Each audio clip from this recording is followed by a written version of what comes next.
Hello, welcome to Tag Talk, another episode of our special guest series. This is episode 5, 6, maybe something like that. But I'm really excited for this episode. One, because it's FTR finally back. I wore my FTR shirt special for this occasion. And two, because I'm joined by, a close friend of mine. I'm joined by Rob. So I'm going to let you introduce yourself in a minute. But before I do that, I just want to do general housekeeping things. So, just a reminder, if you want your question or your statement, if it's appropriate, read on air, submit a super chat. We'll read every super chat as long as it's appropriate and as long as you aren't Caden. I don't even know if Caden's here, but just a heads up about that. Also, this is our special guest series. Every week, I'll be joined by one or two special guests. Last week, Haley joined us. Haley's our normal host, but that was a one-time thing. Haley is still working through her things, so send her love on Twitter. I think that's all the reminders I had. So I'll let you introduce yourself, Rob. Tell the people all about you.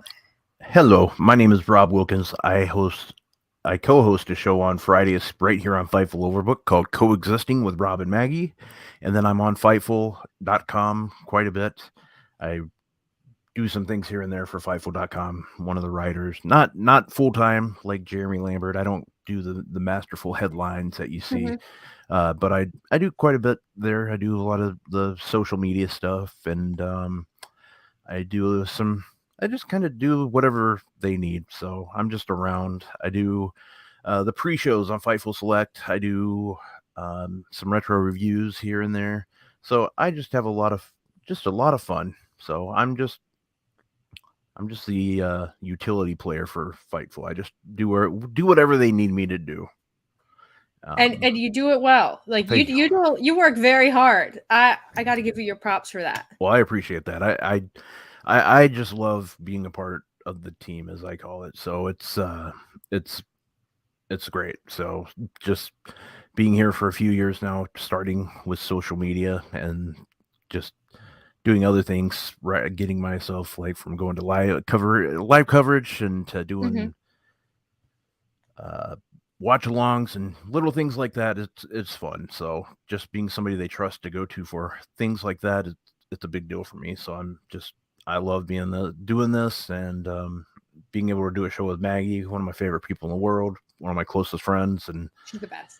Yeah, I'm a lucky guy. I love just being part of the Fightful fam, as Alex Pulowski would say. So it's just great to be here. So thank you for having me. Yeah, I'm so excited when all of it happened and I was booking guests and trying to keep Tag Talk going. You were one of the first people who reached out to see if I needed anything. So I really appreciate that. And also Coexisting is one of my favorite shows. It's you and Maggie are just incredible people and you just have great chemistry. I love Coexisting. Everybody, if you don't watch Coexisting, you need to go watch it. Yes, please do. We have fun, and you like your show. You can download the podcast, give it a try, or watch it anytime. It's fun. So, like I can't always watch our overbooked shows live, but I always watch them or listen to them one way or another. So, it's good stuff. We like it. So we have a couple super chats. The Pro Wrestling Podcast, who is like a CM Punk magnet on Instagram. Don't know if this is appropriate, but will you read this question? I did. Thank you. And then Ryan, with his dad jokes, he loved his dad jokes. What tag team is a Pirate's favorite? FTR. Did you make that one up or did you steal that? There you go. That's what you got to. Yeah, you got to do the dad joke there. It's like, where does a pirate's favorite place to eat? Arby's. So I've never heard that one. I thought I heard all the pirate ones. Yeah, there's that one. And then what did the pirate say to the beautiful lady? Are you free Saturday night? So those are the two that I know. What is it? All these people who just know all these dad jokes. I got nothing. If you ask me to come up with a joke, to tell you a joke, I got nothing. Yeah, I mean I do some jokes like on Fridays, but other than that, like I tell them and then they're like immediately forget about it. They're gone. So I got to get like a joke book and I got to just have it ready to go so I can have my jokes that way I could be better than Ryan's jokes. Ryan, sometimes your jokes are not great. Yeah, good luck. I mean, with Ryan, he's good with them, but it's the puns that get me. So The puns. Yeah. I don't know. I just don't have a brain for it. Some people, they make, play on words, like funny things like that. Not me. Yep, I I gotta can't do it. steal them. Yeah, I get occasional ones, but other than that, it just doesn't work for me. Me either. Ryan says he did make it up. Interesting. How long did it take you to do that? So before we get too far off the rails here, I just want to go over what we're doing today. We're just going to talk about Revolution. I'm going to talk about FTR a lot because I am very, very excited that FTR is back. And I'm also very, very excited that they're back and in the title picture, which to me, that says FTR is going for 8 stars. And I'm really excited about that. Am I happy that it's against the Guns? Probably not, but that's fine. We'll make it work. And I ultimately hope that is building to FTR Young Bucks again. I'm really, really excited about that. So let's just start there then, because I think the people want to know about FTR. So FTR's return, it was good. Basically, the tag match to me was like, it was whatever. The 4-way tag match. It was the Guns, the Acclaim, Jeff Jarrett and Jay Lethal, Orange Cassidy and Danhausen. It was fun. Like, there were some really cool spots. The Guns, of course, won, which I was not expecting, I'll be honest, because I wasn't expecting FTR's return. But with FTR's return, it makes a lot of sense. But they came back. Their music hit. They got a big pop. The crowd was very excited to see them, which I expected they would be. And now FTR's back and they're coming for the Guns. They're gunning for the Guns. And I'm so happy with it. What are your thoughts, Rob, about FTR and their return? Oh, well, when they came back, I was obviously very, very happy, man. I love those guys. It was a relief, I guess you'd say, like just to see them back, like there's certain tag teams that I've always just loved, and they were the first tag team that I've ever compared to in the 80s that I ever compared to, like the Hart Foundation and the Brainbusters. They had both they resembled both teams so much, and it was just so cool to me because when I found out, this was before I even knew they were big fans of both of those teams. I even like thought about that, like how before, like I just like these guys remind me of the Hart Foundation and the Brainbusters so much, like in a way. And then later when I'd hear in an interview, like when they were still with WWE, they talked about how, like one time they were talking about Arn Anderson, how much they loved his wrestling, and then another time they talked about Bret Hart. I'm like, holy shit, these guys absolutely, like, they get it. Like, this is why I like these guys so much. This is who they are, and that's why they've been my favorite tag team for years. One of the biggest mark-out moments I've had was when their music went off on that night after WrestleMania for when they debuted, because I wasn't really expecting them to go up. I mean, at that time, I just wasn't. But I've been a fan ever since. For the longest time, and even when they were the Mechanics. So it's good. I'm really happy they're back, and I loved hearing their music last night. So yeah, I really think FTR is one of a few teams that I could say are like career tag team wrestling guys. I think the Young Bucks are up there. I think FTR, just these teams that are so closely tied together that I can't see them ever being separate as wrestlers. And FTR, I think in WWE, there were some things that really weren't clicking with them, especially as the Revival. And part of that is because they're booking and their stories and whatever. But they really shined in AEW. And I always thought that they were a natural fit for AEW, especially because of, the professed emphasis on tag team wrestling, all these things, which we've gotten away from. But I think AEW is probably going to get back into that. I thought they were a natural fit. And so when there was problems happening, Dax on his podcast talked about some of those things. And they didn't know, they said they didn't know if they were going to continue with wrestling. April was the date. You'll know more in April. So this was a surprise to me. I guess I got worked. I got worked by Dax in his podcast. But I'm really happy that they're back. And I think the tag team division in AW really, really needs them, especially because a lot of their bigger tag teams are doing stuff in trios, like the Lucha Bros are in there. Top Flight, I think, is probably going to stay in there with AR Fox. So this was big. And I was really, one, I was happy to see that the crowd loved it, that the crowd popped big for them. They were excited to see them. And two, that FTR looks to be in a spot where they're going to be in AEW for a little bit. This isn't just like a comeback for a couple weeks kind of situation. Yeah. So I'm really excited about it. Yeah, and yeah, it's great that they're back, and I couldn't help but just kind of shake my head that the fact that Dax was bleeding within 2 minutes last night. I was just like it happens, but it's, I mean, the guy, as he was talked about for the longest time about being wrestler of the year for 2022, and things slowed way down after the summer. It slowed way down for him. It was just seeing those guys back was good. And there's so many matches that when you were talking just before, like, I know they still have a lot of work to do with the Young Bucks. That story is not going to be done forever. They can go on.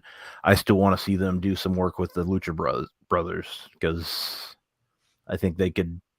I know the flip stuff they're not a big fan of, but they can take it out on them, So yeah.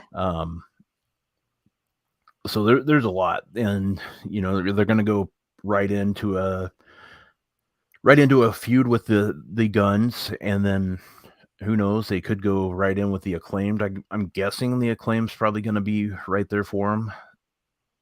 There's so many different options, and that's a good thing about them. It's possibly sticking around. I know what the story is going around right now on Twitter, so I'm thinking it's a good thing that obviously, as long as they're happy, that's the biggest thing. So FTR being happy is what I want, and I'm just glad they're back. Like you, I want those guys on my TV, whether it's Ring of Honor, AEW, WWE. I'm happy that they're back. So they need to be on TV. They have my favorite theme music right now, so that's even better. So yeah, and I really hope with them being back at AEW, I really want to see Dax do more promos, because when he was having that run, like you said, where he was in the conversation for Wrestler of the Year, he's having great singles matches. He was doing good promos and like internet exclusives for AEW and things. And I really want to see FTR do more of that. The whole story from it was last year with his daughter, and how the fight like an 8-year-old girl stuff, like that to me was so genuine, and I really loved it. I didn't love their opponents, and I didn't love that feud, but I loved that version of Dax. And I hope we get back to that, especially against the Guns, who are so not genuine and are, it's their character, but they're so plastic in that way. So I'm really excited about it. And I'm not sure when they're going to do FTR versus the Guns. I don't think that's something they would save all the way to Double or Nothing, but I'm not sure when they're going to do it. But regardless, I'm excited about it. I think with FTR getting older, not that they're old, but they're getting older in wrestling historically, people retire young. There's a lot of matches that I want to get out of the way first. And like you said, Lucha Bros to me is like top of the list. I would love to. We had that match in the pandemic era, I think, but I would love to see it on a big stage with a full size crowd, everything that goes into it. I think it'd be a lot of fun. So fingers crossed we get it, because FTR deserves the world. Yeah, and I would love to see for Double or Nothing. I think somebody said in chat, and maybe you said it. I would love to see. There's plenty of time to do this. I would love to see the Bucks and FTR, if they can do it in time, which they should. It's what, 2.5 months away, so they can definitely make it happen. The Young Bucks and versus FTR. Let's get that feud going back. I think that would be a good way to get both teams up. But the other thing too is it's one of those things where if the Young Bucks are going for the titles, it seems like they're a team that could use the titles too. It's hit or miss like with this. I'm kind of wanting. It's very interesting. The tag titles right now are very interesting with FTR being back and possibly with the Elite, maybe possibly being done with the trios. We don't know. I think they are, but we don't know. It'll be interesting because if the Young Bucks move back into the tag team situation right now, you just added two of the best tag teams in the world back into to their tag team situation. So I mean, and it was already good even with those two teams out for a while. So it'll be very intriguing to see what they do. And granted, they can move some of those teams around and move them to Ring of Honor if they want to. It's very interesting, and I'm glad to see that the tag team wrestling might be a focus again in AEW. Yeah, because it did really feel like for a while they moved all these teams to trios, and then there was no one to replace them. And then after that tournament, no one moved back to tag, really. Yeah. So it was like a weird situation. But the Young Bucks and FTR being back, I feel like that brings the division back up to where it used to be. The feud would be interesting if, we build that for Double or Nothing. The Young Bucks are still baby faces, and so are FTR. So it'd be cool to see the dynamic of that, how they figure that out storyline wise. And I think the match sells itself. I don't think you need to go crazy and like make a crazy story and overbook this whole thing. Because the feud has been stemming. The feud is longer than AEW. Like it's older than AEW. So it sells itself, and as long as they keep it simple and just let fans, engage with it how they want, I think it'll be great. I'm excited to see on Dynamite what kind of promos with the Guns and FTR we get. Where they build this match for, like when we see it, but also I just want to see the Guns get absolutely annihilated. The Guns. I'm not the biggest Guns fan. I wasn't the biggest fan of this tag match for Revolution to begin with, because you could have just had the Acclaimed be champs going into the 4-way and then have the Guns win it at the pay-per-view, but it's fine. But I don't know. I'm really excited about FTR. I'm worried about the Acclaimed because I don't know where they go from here as a tag team, because the other teams in this match, I think, were, I don't want to say more disposable, but less integral to the tag division than the Acclaimed. But I trust the AEW will figure it out, especially if FTR and the Young Bucks are back. The division is a priority. I'm optimistic, I guess is what I'm saying. Yeah, it'll be good stuff. And I looked at the history between the two, and they haven't had a match. Those four guys have not been in a ring together since December of 2021. So they're pretty much due, and they haven't had a singles or a 2-on-2 match since the AEW Rampage in December 8th of 2021. So it's been a while. So it's going to be good stuff. So I'm ready. Yeah, I think that's a good segue into trios. This trios match was insane, and I'm almost sad that I feel like the feud is not going to continue. I really do think the Elite are done with trios for the time being, because I think there's other things that are more important for them. But seeing Kenny Omega standing across from Buddy Matthews and Malachi and even Brody King, I'm sad that this feud was put together so quickly and we didn't get singles matches or anything like that leading into it. But this match was incredible. And of course, the House of Black, new trios champions, well-deserved, I think. I just wish we got more from these two teams before this happened. Something just came to me, like after talking about this, is I'm kind of wondering, like with Adam Page winning last night, and he was hinting before that he has some things he needs to go back and do. What if Kenny Omega moves on from the trios and Adam Page maybe gets back with the Young Bucks, and there's your trios, and they maybe feud with House of Black for a while. That way you can keep the Young Bucks out of the tag team picture still for a little bit longer. And I mean, don't get me wrong, I'm fine with the Young Bucks obviously being in the tag team picture. Don't get me wrong. I'm just trying to think of like how I'm just thinking outside the box, because I'm wondering how long if they're out, if Kenny Omega's done doing the trios thing for now. My thing is you got to put him right back in the title picture, because he hasn't gone for the title since 2021 when he lost it at Full Gear. So he's due. So if you're telling me we're getting Kenny Omega versus MJF at Double or Nothing, okay, I'm in. But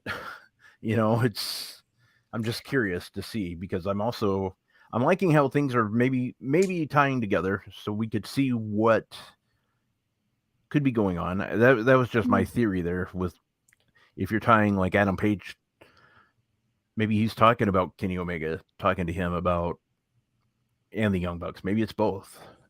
There's just a lot going on here, and yeah, I think AEW is definitely coming back around to the Hangman Elite story. There's been like little things here and there, and also Hangman wrestling John Moxley in a death match, and the Omega Moxley feud was was one of like the foundational feuds to AEW. So there's like things that they can play off of there. And it would be really interesting if Kenny goes off and does something else and they slot Hangman in and the Young Bucks go back for the trios titles, how that affects Kenny and his relationship with the Young Bucks and everything that's going on. And also Adam Cole is back. And Adam Cole, he's not wrestling for a couple more weeks still, because he's wrestling the night that the reality show premieres. But he's also in the mix, and he still has, history with the Young Bucks. That whole thing was never really resolved with him turning on the Young Bucks, and then he ended up getting injured, and then all of that happened, and now he's a good guy. He comes back from this injury, and he's a good guy. So there's lots of really interesting stuff happening with the Elite and like the Elite adjacent guys. Joining us is Kate. Kate was a little bit late, but it's okay. We're just talking about the Elite and trios. So you're just in time. Oh, call me back when we get to talk about the Guns retaining. No, I'm just kidding. You can talk about the Guns. We'll give you the floor. You can have your little rant. Let's talk about Buddy Matthews kneeing people into oblivion. Holy cow. Buddy Matthews, this match to me, I think this really highlighted a lot of his strengths. I think the build to the Kenny Buddy standoff, I think fans have been anticipating that for like years and years and years. And I thought he was really great in this match, especially the V trigger to, I think it was Nick Jackson, who comes up off the ropes. That was incredible stuff. I was so pleased with Buddy, especially because I do feel like sometimes he kind of gets lost in the House of Black shuffle, because he doesn't stand out like Julia, and he's not tattooed like Malachi and Brody. So he's just kind of there. But no, I really love this match. And we were just kind of talking before you joined about where the Elite go from here. So I'll give the floor to Kate so she can fill us in on her thoughts about this match, the House of Black, the Elite. Sure. I thought this match was incredible. Loved the ending of it.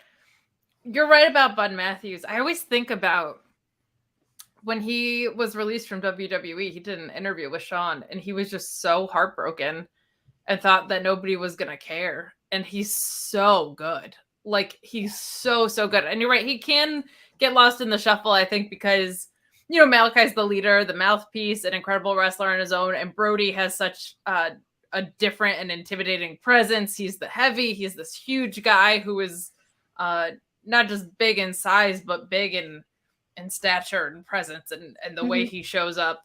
And he can move like pretty damn quick for a guy his size. So, but he's kind of just been somewhere in the middle of that, but he's a damn good wrestler. And my favorite part of House of Black is there's some kind of crossover, I guess, between Bud Matt and Malachi and how they work, but all three of them feel so different to me and what their skill set is, and what they lead with as far as what they contribute in the ring.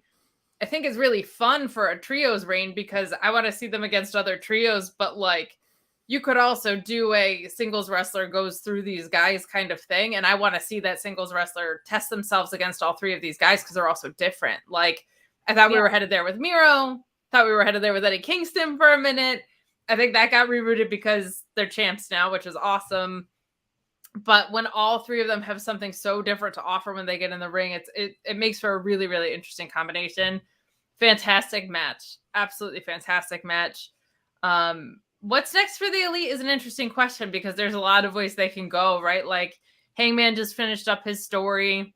I'm in the mode right now, and I might just be riding high off of how incredible that match was, but I kind of feel like let Hangman be Hangman. Like I don't need him really attached to anybody else. The way he performed last night, I'm like, let him just be a single star for a little bit. No more shenanigans with everybody else. I felt like his character needing that win was really special because I think so often it's about like, well, this guy's moving up the card, so he needs the win and Moxley can take the loss or whatever. In this case, it was like Hangman to me needed to prove to himself that he could beat Mox and that depression and anxiety weren't going to get in the way or any of these things, right? Like he needed the win because he hates Jon Moxley and because he had to win that blow off match. Like his character needed the W. And the way it ended, I'm like, I don't want to see any more. Like, is he in the Dark Order? Isn't he? Does he go back to the Elite? Doesn't he? Like, I feel like he should do his own thing. So as far as the Elite goes, I mean, I'm going to be crying for CMFTR until they tell me it can't happen. But it's interesting because if they're doing Forbidden Door 2, I think maybe if they're not building to a trios program in a return shot or anything, maybe you have the Young Bucks go back into the tag division. See, FTR is back. So it's like you could set up that third match there. Kenny Omega, if they're going to do a Forbidden Door 2, I'm sure is going to want to get his hands either on Ospreay again or somebody. So you're going to want to lead to whatever would be happening with Japan. But if it's trios, gosh, the world is kind of endless. You could have them go to ROH and do some 6-man stuff. I don't know. I don't know what's next, but I don't think it's like, oh crap, I don't know what's next. Like I feel kind of like with Jade Cargill right now or someone. Like I think it's there's a lot of possibilities kind of thing. Yeah, it's also really interesting because I think Kenny Omega is in the best shape he's been in a few years. I think he's definitely in the best shape he's been in AEW. So, of course, I don't want him to like push himself in the ring too hard because we don't need to lose Kenny Omega for 9 months again. But I think there's a lot of interesting things you can do with Kenny in trios or as a singles wrestler. I think there's a lot of fun that can be had. And Rob and I were talking before we went live, watching his interview with Renee on her podcast. He's so mellow now. Like he's just here to have fun, just do what he wants to do. He doesn't really have that I want to be the best in the world at everything type of drive anymore. He's just secure in himself and who he is. And so I would like to see him do some fun stuff, whether that's trios, whether it's tag, whatever. I do think AEW is kind of coming back around on the Hangman Elite story. I don't know where it goes. I don't know what the resolution to it is, if there will be a resolution. But I would love to see Hangman and Kenny as singles wrestlers both kind of in the title mix. Maybe not wrestling, but both just being around each other to see how that happens. How with Adam Cole too. Adam Cole is back now, so you have all these guys just swirling around MJF, who is. And I said on Twitter, I thought this Iron Man match was the best I've ever seen MJF wrestle. I thought it was incredible stuff. So I think AEW is in a really good spot. Like I'm really pleased with AEW coming off this pay-per-view. I feel like it was an extremely well booked pay-per-view. Some stuff in the women's picture I didn't love. Thought the match was great. Jamie Hayter's just incredible. Like she doesn't care, man. She's gonna lay her stuff in on you real hard. I feel like it would have been cooler to have Ruby either turn in the match to kind of cost to join to cost Jamie when she's joining the Bad Girls, her turning after and being like, well, Jamie pinned me, so I'm joining these other losers didn't like make sense to me. Or to have Ruby go over there and then both sides are vying for this woman who stood on her own, trying to get them on their side, leading to what seems like it's going to be blood and guts, right? Like, no, I want the champion on my side. Could be a really, really fun thing. And the tag match there was just, to me, not going to be a good outcome of the match itself. Getting FTR back is invaluable. I hope Dax's butt isn't broken anymore. Fingers crossed that he's all healed up. But with the caliber of matches they were wrestling, I'm sure some of this was contract, but some of it was probably they just needed a breather. Like, they were going hard, and they have had, I mean, you think of the outside of AEW matches that they had with the Briscoes and the Aussie Open and stuff, like they were operating at a very high level for a very long time. So them being back is great. The fact that we got to that 4-pack the way they did is, there was never going to be something that I was like, oh, awesome, that happened. But other than that, Starks going over was absolutely the right call. Thought the final burial match was pretty fun, and the main event, to your point, everybody will forget between now and the next pay-per-view that MJF is an absolutely phenomenal wrestler and in-ring storyteller. Hopefully they don't forget after this, but they did after the dog collar match, so I don't I don't know what to tell you, because he was phenomenal in that too. But I do think a lot of really good work got done on that pay-per-view yesterday. I think it was really, really strong and extremely well booked. I definitely agree. And I want to come back around to your point on the women's match, because we haven't touched on that yet. When the story first was introduced, when Saraya came in and they had, the 5-on-5 standoff, I was really excited for it. But it does really feel like I don't know, maybe if I'm just bored with it because it's been going on for so long with no progress, or if AEW, just the way they're doing it, I don't like. But I think this week on Dynamite and Rampage, AEW has a lot of ground to cover with making me buy into this story. I did think it was interesting that it was Saraya, Tony, and Ruby, and then just Britt and Jamie. There was no one really on their side. So I'm wondering, who they pull in to help them work against these evil outsider women who, but I also still don't buy into Britt Baker as a babyface. I think that feud with Jamie is still happening, and I hope that the turn happens during Blood and Guts as opposed to the next show when it doesn't mean as much. But I think the fact that all happening is good and it's fine, and I think it'll play out well. But the Jade Cargill situation is such a blemish on AEW, and I just don't know how you solve it, because I don't know if they're waiting for Chris Stat. That seems to be like the accepted thing among people on Twitter. I have no idea. I don't work for AEW. But if you should, we're Fightful. We get paid from them. So yeah. You're not getting your checks? Yeah, it must have gotten lost in the mail. Okay. I must have got maybe my old address. Yeah. I whined for 2 years about the women's division, and people are like, AEW Homer, like, it's the best. But I think part of the problem for me with this story is that it feels a little built on a false premise of they've defined outsider as having formerly worked at WWE without saying it, right? Because technically, like, Shida would be an outsider because she worked somewhere beforehand. So if that's their definition of it, I look at that and I go, well, Ruby was released and Tony Storm walked out of the company.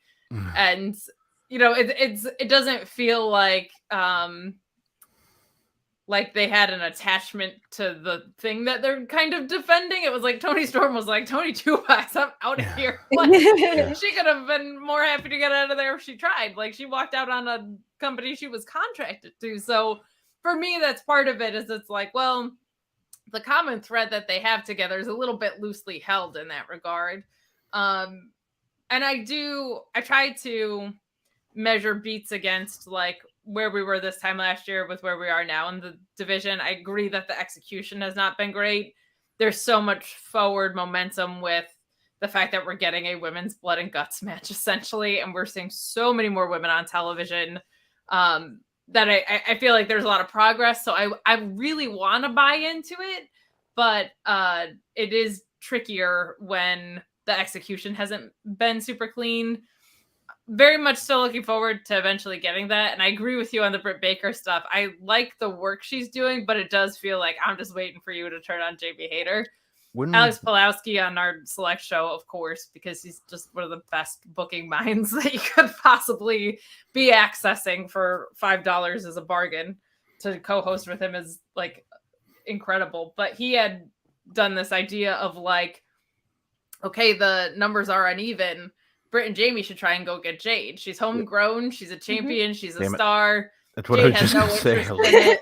Yeah, his whole thing would be like that Jade has no interest in it because what's it going to serve her? Yeah. But then you have like Ruby or somebody beat her for the TBS title. And now Jade, 3 years of her title reign, 53-1 at that point or whatever, is down the drain. So now she wants to come into the blood and guts match, and now she wants to wreak havoc. And with someone of her power, she could be chewing people apart. You resolve everything that's going on with the TBS title. Your numbers are even now. It's like a very, very simple fix, but it does feel like they've invested so much time into this title run and they just like ran out of an idea. I also liked that idea because a Ruby mid-card title run, there was such a moment with her and Chris Statlander that if you still wanted to pass it off to Chris, you could get there from there. Like you could have, because Ruby and Chris had that match for the Owen where like everybody kind of started to not really turn on Ruby, but was so impressed by Chris in that moment that she was starting to get booed a little bit or whatever. So I really liked that from Alex. And I think it is tough because it feels like Roman Reigns syndrome. Like it feels like Jade ran through the roster, and now what do you do if you're trying to buy this? Until the summer. Like I think Chris is supposed to come back during the summer. So, oof. I just want to add what I would do. Like I like Alex's thought, but what I would do is keep that belt on Jade, and then right after Blood and Guts, Jade just gets right in the face of Jamie Hayter and says, "Oh, okay."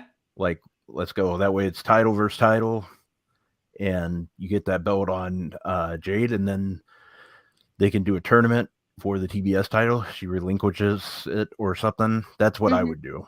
That way she never loses. You go that route. You can have a tournament. You can use it for the Owen if you wanted to. I don't know. I mean, the Owen should be separate, obviously, but I'm just, if you want an excuse, you could do that. Sure. That's just what I would do. Yeah, I really like that. And I've been kind of disappointed that Jade hasn't been not even involved, but that she hasn't talked about this feud that's happening in the world title picture. She barely talks about the world title at all. She's just TBS champion and she does the same thing every time she's on screen. And I did expect, so back when it was Jade versus Red Velvet, I did think Red Velvet was going to win and then Jade would move on, and it didn't happen. And now it's like, and not that I don't enjoy seeing Jade, because I think Jade is a star and I think she gets better every time she's in the ring. But it's like, it's a foregone conclusion that she's going to beat anybody in the ring. And now we're bringing in people who are debuting in AEW on Dynamite for the sole purpose of losing to Jade. And now it's like Jade's never on TV anymore. The Baddies is like not a thing anymore. The whole thing got dissolved and nothing ever came of it, which is super unfortunate because I really did enjoy that. So I think she's more than ready to be up there with Britt and Jamie and all these people. And I would like to see Shida back too. Shida got dissed, basically, publicly embarrassed by Saraya, and then just left.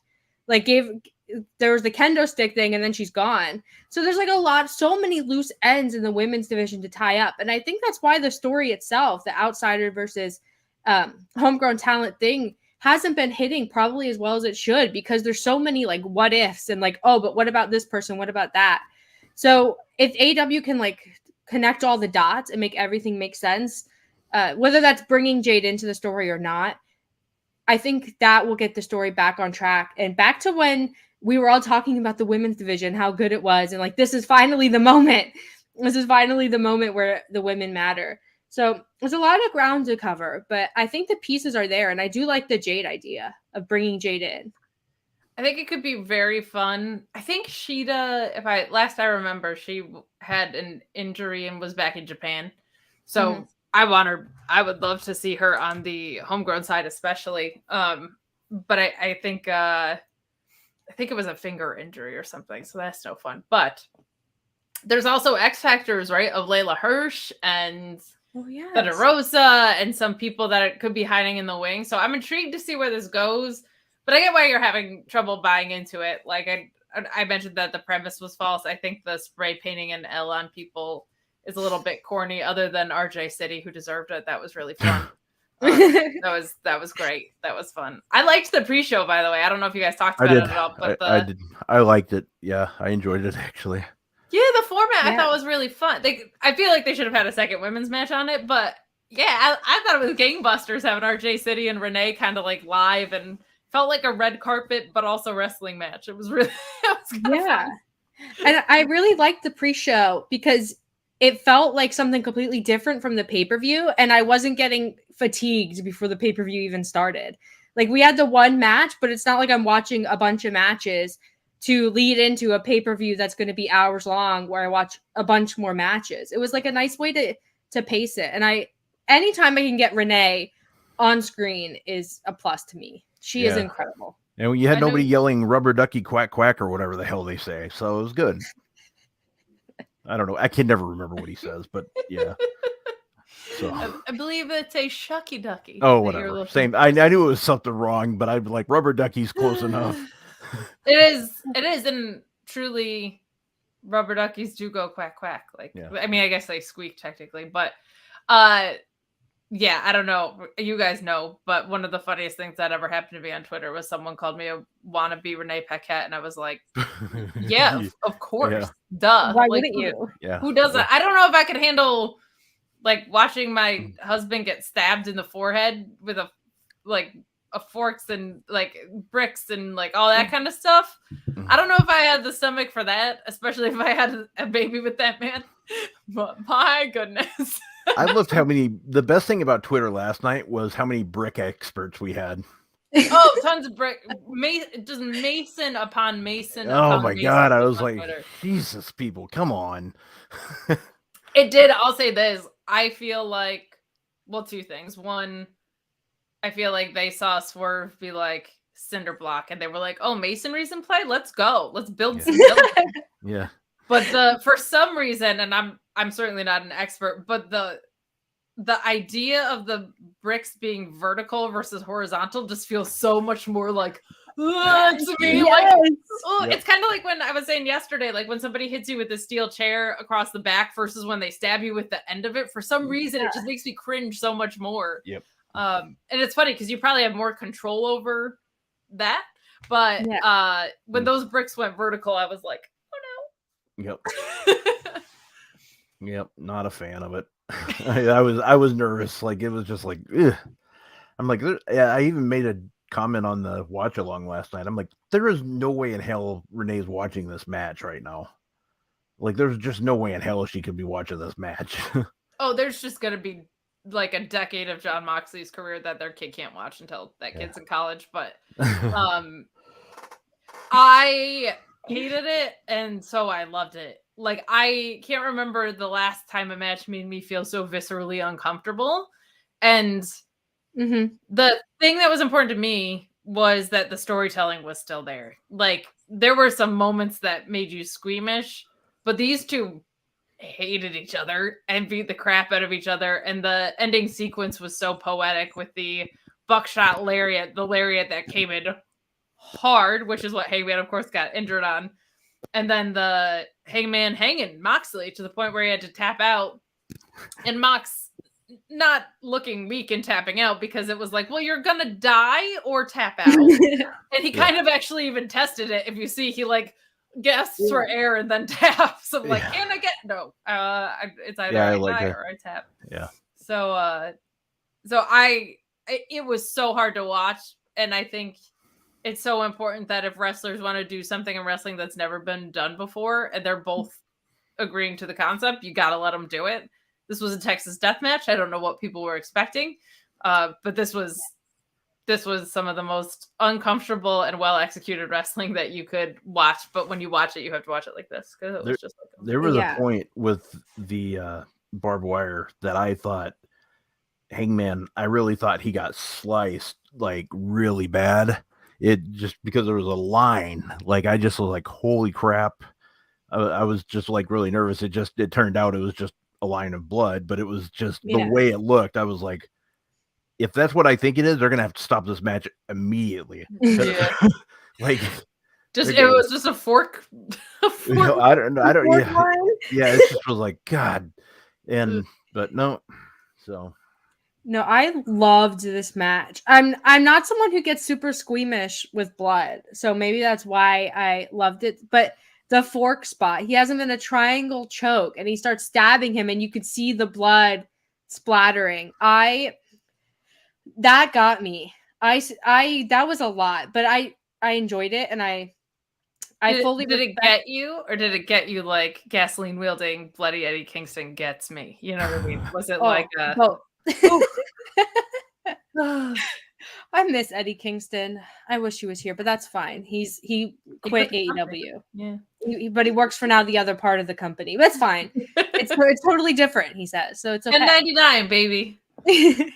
But the story of this match and the effort that went into it, I really, really appreciated, and I love when Moxley's in his element. You know, like he's doing stuff that Moxley loves to do. And the only thing that really confused me was when Hangman wrapped himself in barbed wire and did the moonsault. Like I didn't understand that. Like what was the point of that? But he had a point to it apparently. I think the point was because it looked really cool. I think that's it was. I'll say this: it was not actually the blood spots that really got me squeamish. It was some of the brick stuff, and when the two chairs were back to back and Mox came down, I went like this. I was so scared that they were gonna do it, that he was gonna go down on where the two chairs meet. I was like, you can't do that. I was like, John Moxley's daughter is in the building. Yeah, you cannot do that. Ooh, that makes me more scared than anything else, because it's like, no, your spine being broken is worse than you getting cut open, as long as you're not like literally bleeding out, right? Like that's what's so funny is the stuff that looks the most violent sometimes is like, well, yeah, it hurts, but in the long run, it scabs over and it heals, right? Like if you come down spine first on two chairs that are tented into each other, that makes me way more nervous. So yeah, it's the same thing with the bricks. It's landing flat on a brick that's like, you know, they're flat on the ground. It's the same thing as like falling on the floor, but like when they're up like knives, you cannot do that. Well, I did think it was.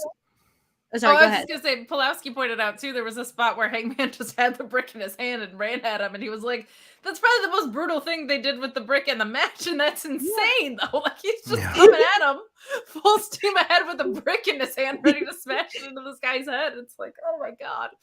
Yeah, it's worse than like putting his hand between it and trying to break it. It's like if somebody comes at you full force with a brick in their hand. My God. That's scary. Imagine someone running at you in like a bar or an alley and they don't have a knife. They don't have anything, crazy, but it's a brick. That's scary. You're going to hit me in the head with a brick. Yeah, that's not great. That's crazy. That's just, ugh. I'm still thinking about it. Rob, you hated it. You couldn't sit through it. There were some laughs last night when I was just like, oh my God, this is fantastic and horrible. I think. Yeah, it was so sincerely uncomfortable. Ugh. I mean, great. I don't think either one of them bled as much as MJF did in the main event. That was a lot. He got a gusher.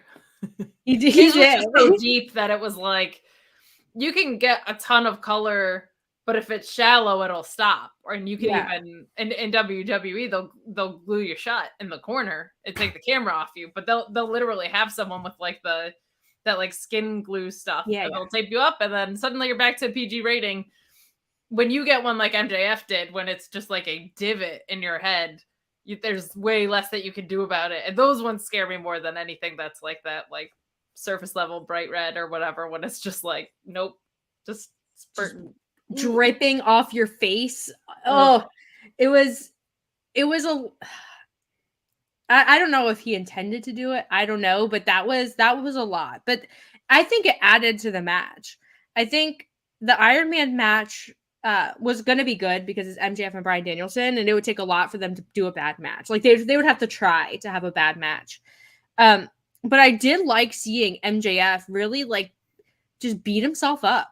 Like I really liked seeing MJF tired and like worn out because we never get to see that in AEW at least because he wrestles like once a year and it's always like a quick match. So I really did love it. Maybe I just missed the point of this, but why did MJF keep drinking water? He kept getting new bottles of water and he kept going. What was the point of that? I didn't understand it. Was he just thirsty? I was just really tired. Pulowski was saying, and it didn't even occur to me. I was just like, of course that guy needs water. Look at this match. I felt like it was almost to be an exaggerated point of like, not that this ain't shit for Danielson, but Danielson was fine. And MJF like needed all this assistance. He needed the oxygen. He'd roll out of the ring occasionally for his breaks, right? So to me, that's what it was. Alex was waiting for it to be, and one of the bottles was rubbing alcohol, and he goes and sprays it in Danielson's face or whatever. Like that, that his way of cheating because Bryce was so good yesterday of taking away the belt, taking away the diamond ring, would be to have that bottle be some sort of like just a swerve, something else is in it. Because that's such an easy way to cheat, but it never got paid off. I think a lot of people were kind of confused by it. I actually didn't even pay that much attention to it. I just viewed it as MJF is being pushed to his limit and he needs all this help. There were multiple times I bit in this match and I was like, I know I'm an optimistic fool for this. I know I am the clown. But there were a couple times where I was like, Danielson is going to go over. Like some of the ways that this match was architected, I thought was just brilliant. There was a couple moments, and I came into the match thinking that there was a good chance Danielson would go over just because, and for me at least, MJF's title run has been like lukewarm, and Danielson, people really want to see him be champ. They want to see him succeed. So there were a few times where I really bought into it, but MJF, I think in this match, and I said earlier, I think it's his best performance in AEW and his best performance maybe ever. He did a lot in this match that we've never seen MJF do. He did an elbow from the top rope through the announce table. He did like actual chain wrestling with Bryan Danielson. So he did a lot, and I was really impressed. I don't know where MJF goes from here. Probably Adam Cole, I think. Yeah, probably Adam Cole, which will be a lot of fun. It'll be really interesting. But I really appreciate that AEW trusted Bryan Danielson and MJF with an entire hour on pay-per-view. Hour 15. And that they pulled it off. The finish was a little weird with the draw, and then Tony Schiavone comes down, and like that whole thing happened, and then it's sudden death. That was a little weird, but I don't think it took away from the quality of the match. Like this to me is a match that we're going to talk about for a long, long time. Some spots that. Oh, go ahead, Rob. No, I was just saying it was fantastic. You're right. It's a match we'll talk about for a long, long time. It started the first 10, 15 minutes started out pretty slow, which I was expecting. I was really expecting that because of the timing, and I actually liked the water thing, how MJF was doing that. It made sense to me, and how Bryan Danielson he didn't need it. I caught that too. The only thing that stood out this match was the only thing I did not like in this match was the kid part. That's the only thing that I did not like. So other than that, I love this match. From the beginning, MJF coming out with the violins and his devil mask and all this stuff, and Danielson having this dismissive disposition of it, of like, yeah, get in the ring and let's fight. Like it wasn't even an overwhelmingly demonstrative thing from Danielson, but he definitely had this kind of look on his face like, I'm ready to fight you. Like, all of this pomp and circumstance didn't mean S to him. Really, really loved that. The spot where MJF was basically crying and Danielson was laughing, I thought was awesome. I don't know if something got said there or if it was just planned like story, but MJF being almost in tears and Danielson laughing like I could do this all day. Delicious. I think part of the reason people saw how great MJF was in this is they did a really good job of bringing out every side of MJF. And I feel like that's just what Danielson does best. But like the dog collar match, I thought was phenomenal, but it was a dog collar match. His match with Darby at Full Gear a couple years ago is in my top 3 matches of his of all time. Because I knew MJF could chain wrestle. I didn't see Darby Allin chain wrestle. And there was so much psychological warfare in it. And I thought it brought out a different side of Darby, which I thought was really cool. But this, because of the time limit, because of the story, because it showcased just so much more, I feel like you got a full like 360 view of what MJF is capable of. And I'm really happy about that for him. I had less of a problem with the build than most people because I was like, I didn't really mind the MJF promos. Like, I like promos where somebody tells me I behave this way because this thing happened in my life. I like those because they feel origin story to me. And then Danielson was just putting on bangers every week. So I was like, I'm all right with this. Like, I'm good on it. I think as far as stuff like Rob mentioned, like the spot with the child and some people I think feel like the promo might have gone a little too far, especially the one with Takeshita. I think was probably a little not for TV wrestling, especially. But I think that's just something we have to keep in mind, that MJF is like 26 years old and he pushes lines in ways that people used to and don't anymore. So I think it's going to take some redrawing of those lines because not everything that used to happen works, but he still wants to be pushing forward and be edgy. So I think I just have a little more patience. I think what happened with the kid was over the line, and I'm sure he did not know it was actually tequila and not water. Like, I'm sure that was also unfortunate circumstance in the process. And I think it takes a little bit of grace around the fact that he's 26 and kind of figuring out how and where he can push the envelope a little bit. But I thought from an in-ring standpoint, wait, sorry, it turned out it was alcohol. I think it was. I haven't read any reports on it, but it sounded like it was actually tequila. In which case, good for whatever arena is serving like big gulp tequila. But big gulp tequila. That's just what I had read. I'm not 100% positive.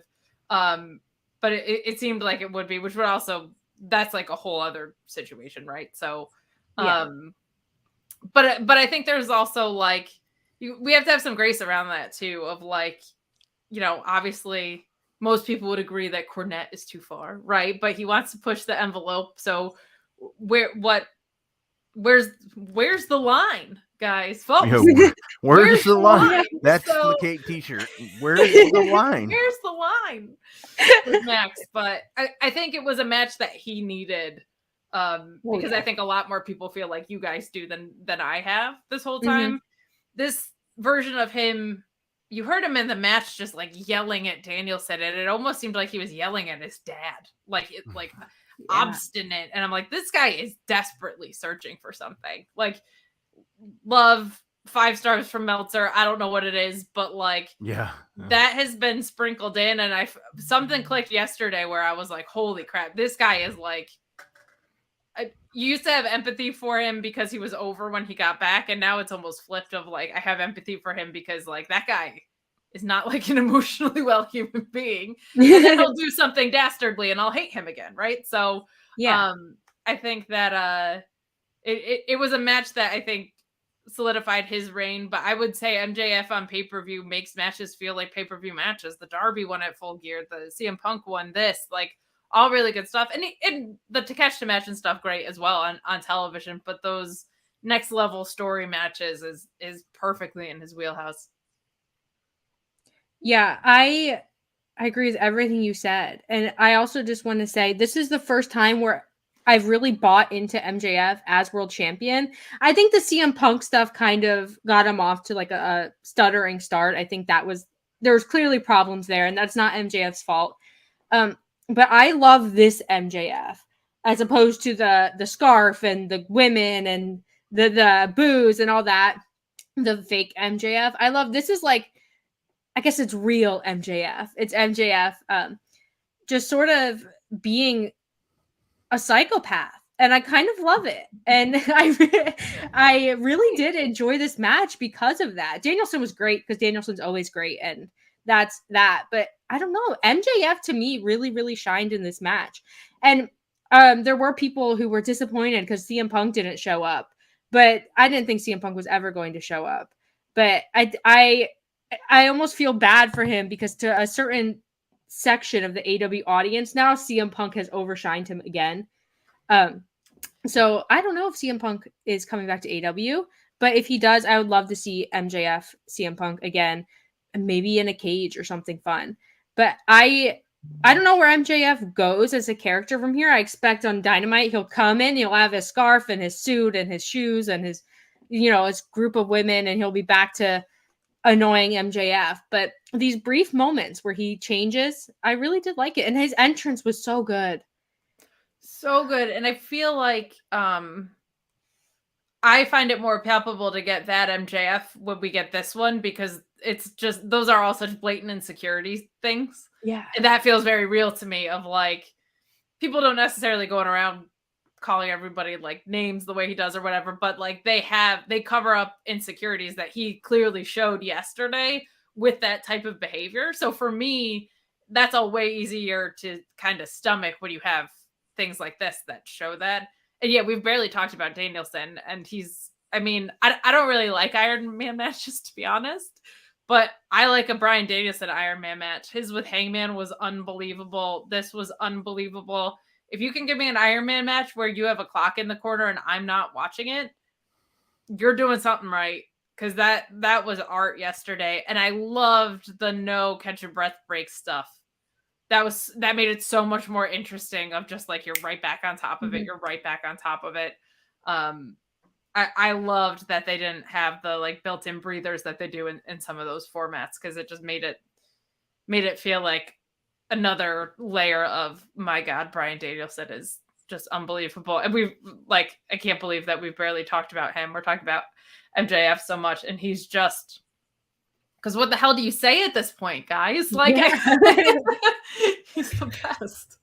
Yeah, this match went by so fast. I remember I looked at the clock and it was like 12 minutes left. And that's incredible. And Danielson, I think, is doing some of the best work of his career. And it's almost like we just expect it now. Like we just expect him to be, stellar in everything he's doing. Of course he was incredible last night in a 1 hour Iron Man match that went an extra 15 minutes.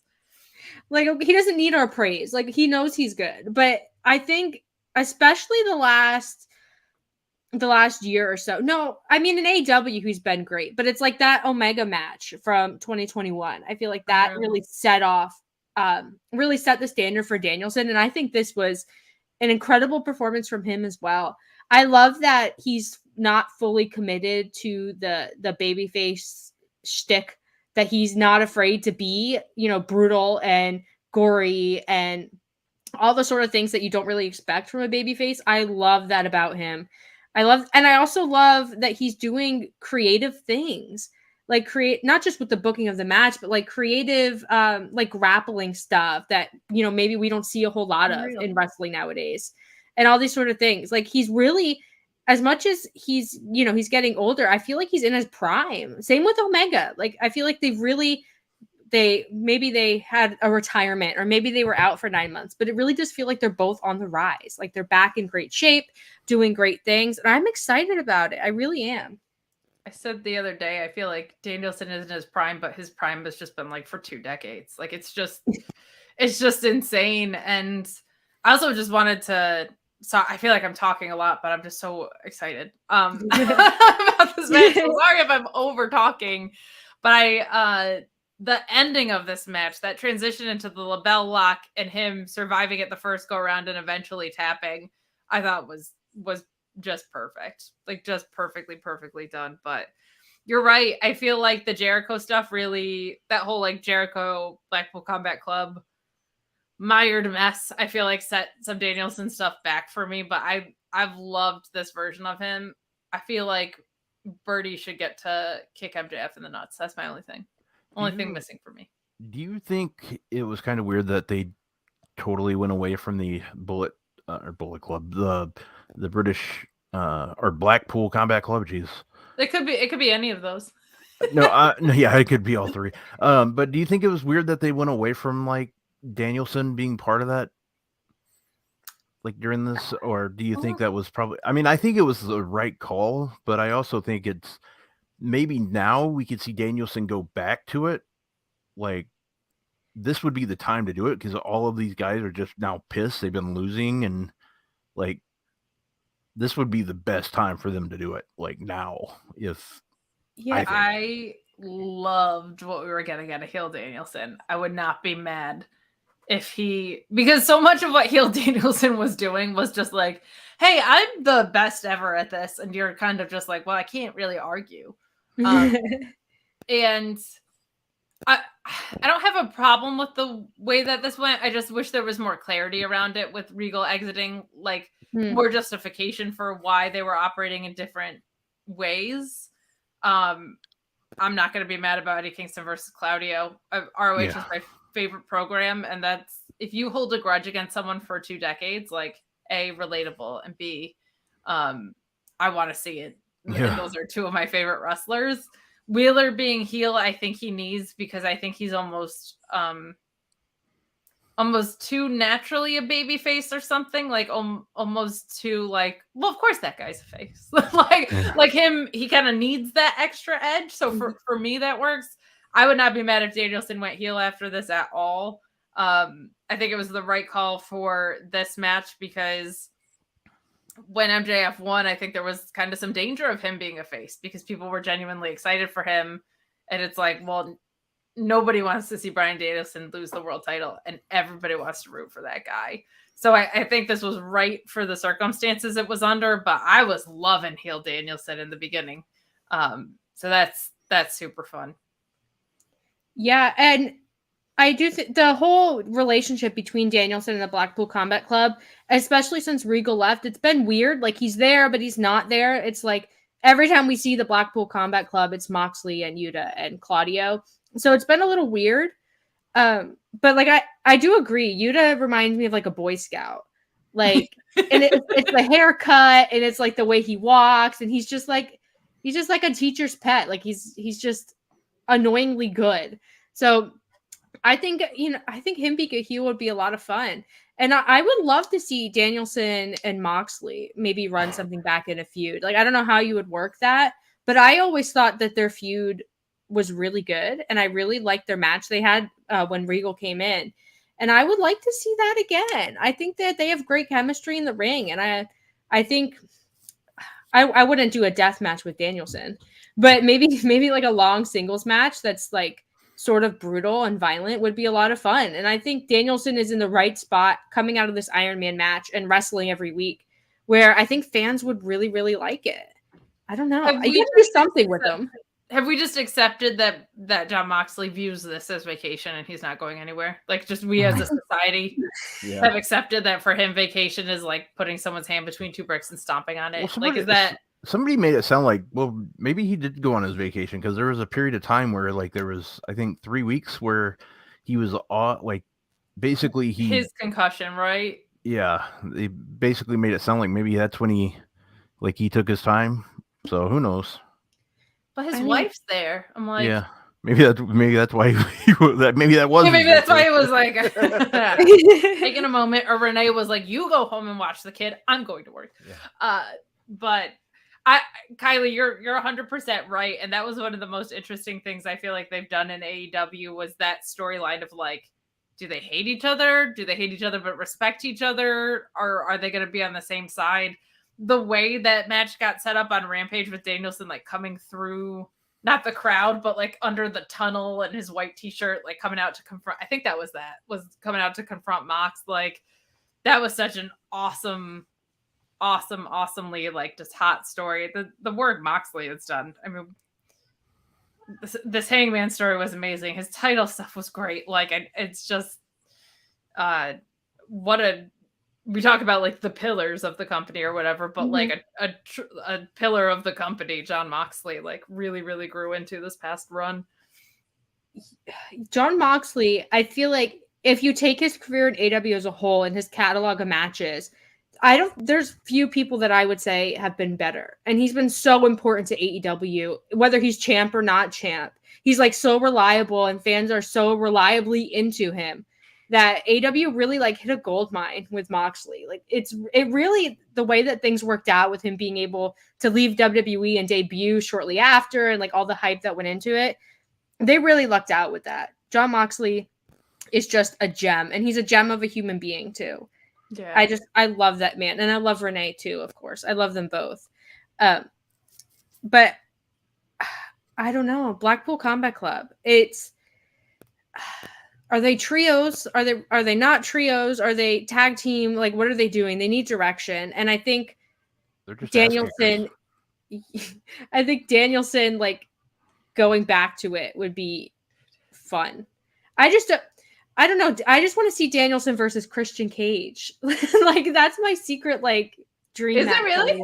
Yeah, I love that. I love that. Christian. I love Christian. I just an underrated heel run from him, in my opinion, largely because you had Punk and Cole and Danielson come in after him, and I think people were thinking like the way Tony Khan hyped Christian up that was going to be Punk. He has done, I keep saying, like, he has drawn the lines of being a heel, like, from the most fundamental ABC heel work in the world and just letting, like, that get shaded in with colors from the story they're telling unbelievably well. I do never want to hear, like, anybody talk about Luke Perry again. No offense to Luke Perry or Jungle Boy or what that means.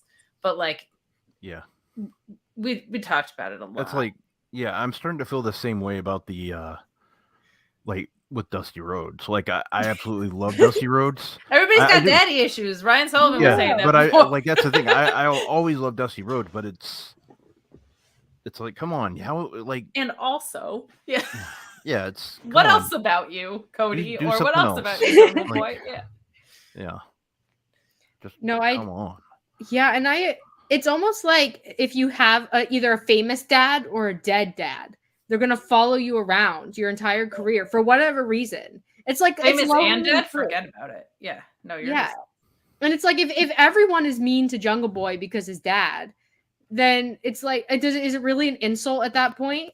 Like Jungle Boy's just used to it at that. Like he's just like, yeah, you're going to say something about my dad and then we're going to fight and then we move on. So no more dad stuff. No more. I don't know of what Cody's dad situation is.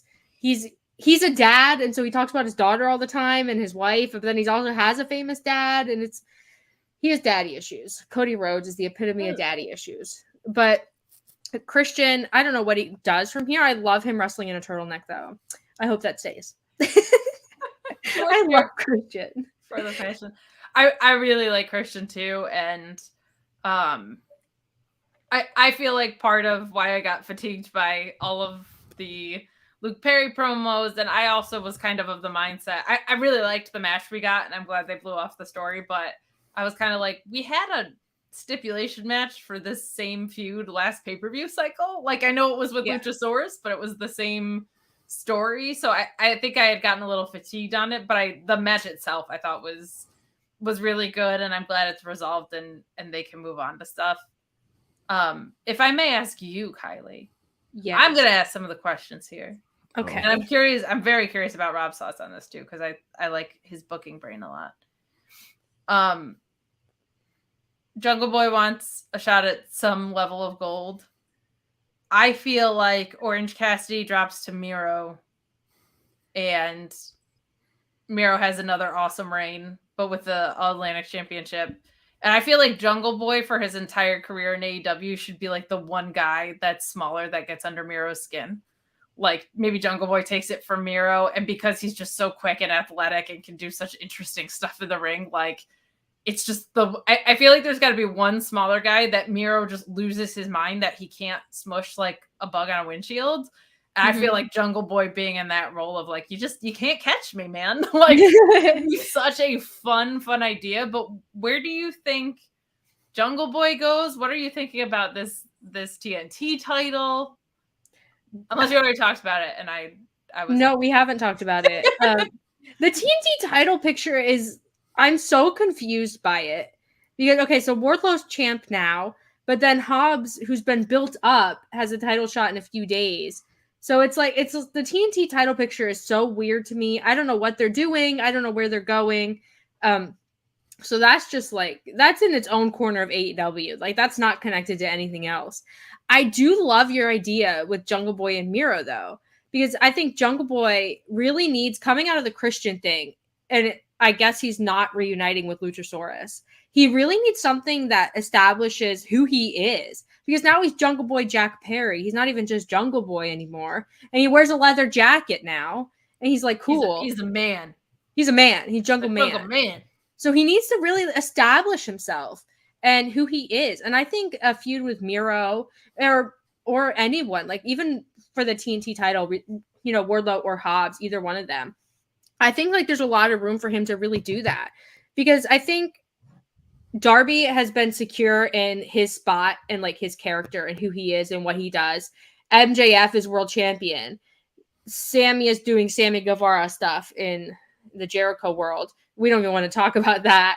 But it's like Jungle Boy has been kind of floating. Like the Luchasaurus Jurassic Express like breakup, I was into it mainly for evil Luchasaurus and Christian, but then that it kind of like fell apart, and it was, I don't think that it really helped Jungle Boy all that much. I think this match with Christian, he has a lot of momentum, especially because of how violent Christian was, and Jungle Boy still came out on top. So I would love to see him do something like that, especially with a guy like Miro, who fans have a lot of stock in and who they think really deserves a lot. I would love to see that. So, Rob, what do you think of my Miro Jungle Boy idea? Or have we just gotten so excited about Miro too many times? I see, that's the thing. I'm a huge Miro fan, so I don't like seeing somebody like small just getting past him. Like that's the thing. But he could do it. Like he could make him look good. I know he could. So that's the thing. Like from a work standpoint, I know Miro could absolutely make Jack Perry look great. And he would be a good one to do it. So I could see that. I could see that happening if that's how they want to bring him back into that picture. Otherwise, I could see. I mean, that's the thing, that All Atlantic title. I don't know. You don't want to put, because you have Hobbs and Wardlow doing the TNT title right now. And I think that feud is going to start, and I think that's going to probably be a match until, I think those two are going to feud until Double or Nothing, I think, because I think Wardlow versus MJF is going to be the main event at All Out, is what I think it's going to be. That's just my opinion. I could be completely way off, but that's my opinion.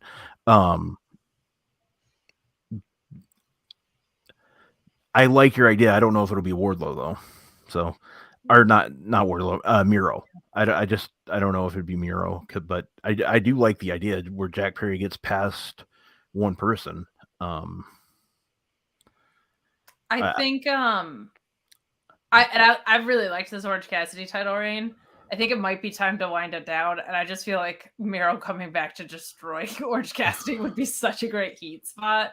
Yeah, and I could see that though. I mean, they're starting to show signs of a potential best friends heel turn. I could see that, like Orange, where they cost Orange Cassidy the title, or maybe not help him. Miro doesn't need the help, obviously, but he could just absolutely just destroy Danhausen, and they just kind of walk away from it, and sure, it's just Orange Cassidy and Danhausen working together, and just do certain things like that. But I've been saying for years, an Orange Cassidy heel turn, I think, would be incredible, because being an apathetic dick is like such a powerful thing, and you're just taking the same trait and turning it from something comedy into something. So basically, he just gets on his Twitter account now. That's all. No. Yeah, that's the only difference. Yeah. So, but I had the thought that with Starks coming out of Jericho, I like the idea of Hobbs winning on Wednesday and Starks and him finally getting to resolve their feud, like in a prominent way. And then, of course, Pulaski threw another wrinkle out and was like, yeah. And then Samoa Joe costs them. And then Wardlow and Samoa Joe go fight for the ROH title. And you kind of have ROH, like Wardlow and ROH, until I think logically you got to heat him back up for MJF at some point, right? Like there's so much venom there that you can tap into for a Wardlow ROH or a Wardlow MJF title feud. And that I don't even think has to be one, because Wardlow's so over. Like that could be a non-pay-per-view St. Patrick's Day Slam or Quake by the Lake or whatever, like a special. Oh, I don't think Quake by the Lake would be great, because that'd be here in Minnesota. And there you go. And Maggie would absolutely lose her shit. So yeah, let's do that. I want that. I love that idea. That would be fantastic.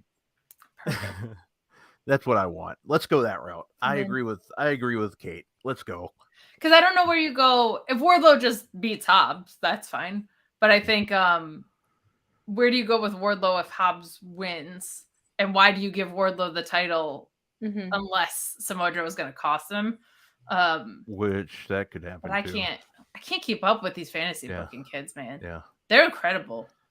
Yeah. Some people map stuff out to like my brain. And I'm starting to think Tony Khan's mapping this stuff out for a while. So I'm hoping so, because it felt like he was for a long time, and then things got smooshed, and now I think they're getting unsmooshed.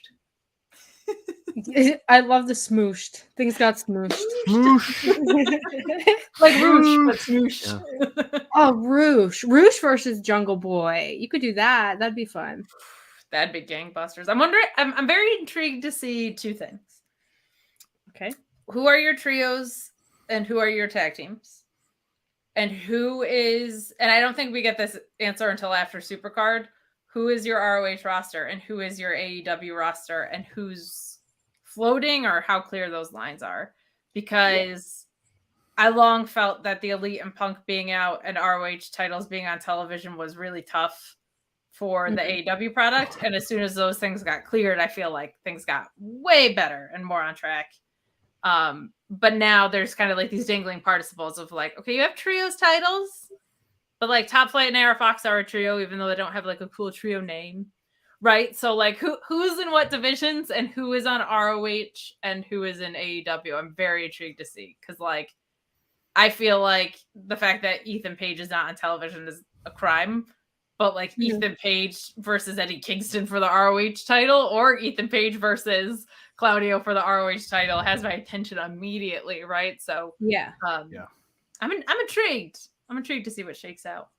Yeah, I think AEW and Ring of Honor are like in such a good spot, just because they can bring guys in and out. And I think whether a guy goes from AEW to Ring of Honor or the other way, I think fans would be super into that, especially if it's a surprise.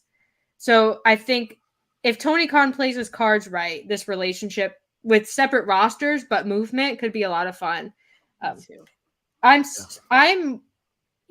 just to wrap it up, because we're coming up on an hour and a half. After this pay-per-view, I think this is one of my favorite AEW pay-per-views. I don't think it's like the best one of all time, but it's just such a relief. It's like, this is AEW to me. And coming out of it, I'm like, finally, we're back on track with AEW and doing things that I think got AEW popular in the first place. So it's definitely, I'm just so pleased. I'm just FTR is back. House of Black are trios champions. There's actual stories in the women's division. Yeah. I love it. Definitely feels like they're back to their roots. Yeah. For sure. And I like that. Rob, what do you think? Yeah, they're on the right path, I think, now. I didn't like the build for this pay-per-view, but it was one of those things where they kind of had that WWE type thing where I didn't like the build towards a lot of the WWE pay-per-views, but they put on a hell of a show. So Yeah. now they can fix it. So let's see them fix it. And I think they're on their way. So I see the light at the end of the tunnel is the best way to put it. I think is the best way to put it there. I definitely agree. So I think we just about covered everything from Revolution. It was a marathon of a pay-per-view, but I think AEW really needed it. And I'm just so happy about it. So I guess you guys can just do your plugs. What do you got going on that you want to talk about? Well, I got nothing. Yes, you do. Yeah, no. I just was like, I don't know what to say here. You can follow me at Rob Wilkins on Twitter. Otherwise, I do have an Instagram at FightfulRob. Every Friday at 3:00, I host a great show called Coexisting with Rob and Maggie. We have a good time, and at 5:00 Eastern, we have a show called Coexisting After Dark. Our guest this week was none other than, whoops, there she is. That young lady, Kate. It's on Fightful Select. Check it out. And then I have some work on Fightful.com that you can read. And otherwise, I'm on Twitter doing stuff there, trying to stay out of trouble. I do pretty good at that. But other than that, yeah, just kind of having fun, sitting back, relaxing. I'm gonna go see Creed 3 here in a few minutes. So nice. Yeah. Jealous. Yeah, Under salesman of the year. Rob does so much on this channel. I know.